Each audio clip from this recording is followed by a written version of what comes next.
¿Cómo afecta la posición del hombro a los diferentes ejercicios y al crecimiento muscular del tríceps? Claro, poco a poco, todo esto que estamos viendo en esta formación, vamos uniéndolo y vamos sacándole partido, ¿no? Hemos visto que el tríceps únicamente no se encarga de la extensión del codo. Hemos visto que el tríceps va a hacer más cosas. Va a trabajar de forma distinta en función de si estamos con el hombro en flexión, en extensión, incluso en abducción o en abducción, separado o junto. Vamos a entenderlo. Como hemos dicho, el tríceps es un grupo muscular biarticular, es decir, va desde el hombro, desde la escápula, hasta el codo. ¿Qué significa esto? Significa que cuando queremos potenciar la cabeza larga del tríceps, va a ser importante trabajar con extensión de hombro, es decir, con los brazos pegados al cuerpo, más extensión de codo. Por ejemplo, pues típico ejercicio de trabajo con polea alta hacia abajo, pues es un trabajo que va a focalizar principalmente en la cabeza larga del tríceps, ¿ok? Buscamos que el hombro no esté en flexión, sino que esté en extensión, con los brazos pegados al cuerpo, y buscamos hacer esta extensión pura del codo. Esto es para la cabeza larga, esto es para esta cabeza que estamos compartiendo. Pero, ¿qué es lo que ocurre, por ejemplo, para la cabeza medial y para la cabeza lateral? Para que el tríceps trabaje todo lo posible a nivel de cabeza lateral y cabeza medial, vamos a trabajar con ejercicios que impliquen flexión de hombro, es decir, aquí, y principalmente que impliquen un trabajo por encima de la cabeza.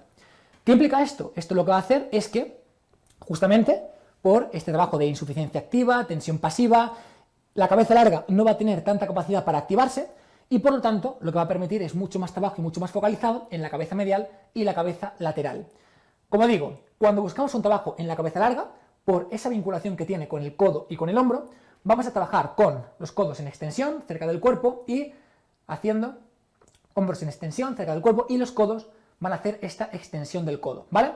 Pero cuando busquemos focalizarnos en la cabeza medial y en la cabeza lateral, vamos a buscar trabajos con el hombro flexionado y principalmente por encima de la cabeza. Y esto reduce la activación de la cabeza larga y en consecuencia focaliza mucho más en la cabeza medial y la cabeza lateral.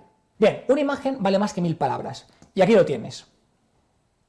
Tenemos tres partes: la cabeza lateral, la cabeza larga y la cabeza medial. ¿Cómo potenciamos cada uno de ellos? Bueno, si queremos trabajar la cabeza larga, vamos a focalizarnos con ejercicios que impliquen los brazos pegados al cuerpo. Si queremos trabajar más en profundidad la cabeza medial, vamos a focalizarnos en ese trabajo con los brazos por encima de la cabeza, esa parte lateral y esa parte medial. Y un trabajo bastante equilibrado, pues sería por ejemplo un press francés o por ejemplo un press de banca, ¿vale? Permite ese trabajo concreto y bastante, digamos, estable entre las tres cabezas. Te he puesto aquí un pequeño resumen, como puedes ver. Por ejemplo, extensiones con mancuernas o una mano por encima de la cabeza focaliza mucho más en la parte medial y en la parte lateral, porque inhibe un poquito la activación de la cabeza larga. Entonces el foco va a ser mucho más alto en la cabeza medial y en la cabeza lateral. En segundo lugar, por ejemplo, extensiones desde polea alta hacia abajo con barra recta, ¿vale? Permite focalizarnos en la cabeza larga del tríceps.